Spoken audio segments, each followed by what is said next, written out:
Okay, Davante Adams. Right. If you've watched the receiver series on Netflix, he was beside himself all year long last season, unhappy with the quarterback play, unhappy with playing for the Raiders. He's a guy that we flagged as potential trade target by the Tuesday after Week 9. Remember, it's Week 9 this year, so if the Raiders are struggling, if they're out of it as a practical matter, maybe he goes to the Jets or somewhere else. He hasn't been playing, and he wasn't in uniform, and this is where I've corrupted the people who work for me, because Shereen Williams is a believer that there's something going on here, kind of like a soft hold-in from Davante Adams, more along the lines of, I'm getting too old for this crap. But I don't know what to make of it. Antonio Pierce said he's got some soreness that kept him from playing in the preseason game. I continue to watch it. It's a curiosity, because I feel like if the wheels come off for the Raiders, he's not going to be there at the trade deadline, especially because his contract is written in a way that he's not going to be there next year, barring a massive restructuring that changes his salary for 2025.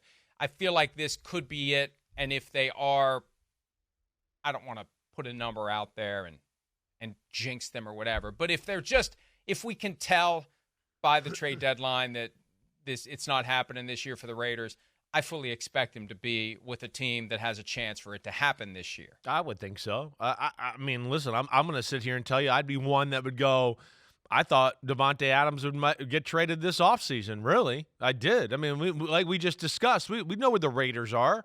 It's not Super Bowl time right now.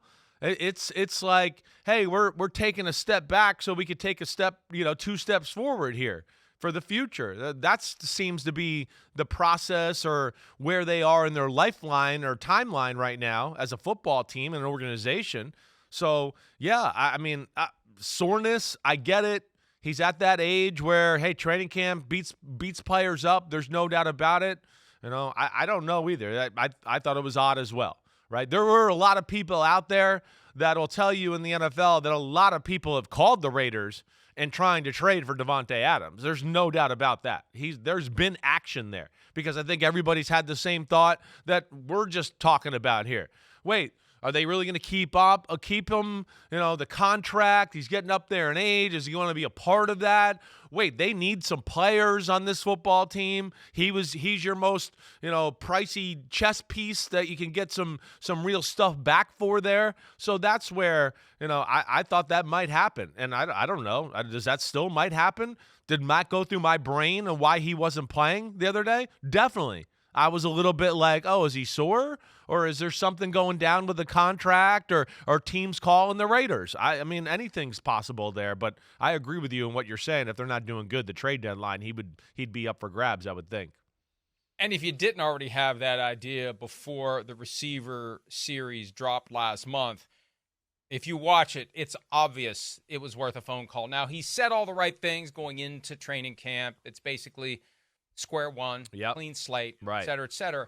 But as it relates to the quarterback competition, it won't matter what he says when he talks to reporters the next time. He said just a couple of weeks ago he wants Tom Brady to come out of retirement and play for the Raiders. So he's already cast his vote on what should happen at quarterback in Las Vegas this year. Yeah, he wasn't happy last year about it sounding like the quarterback situation, right?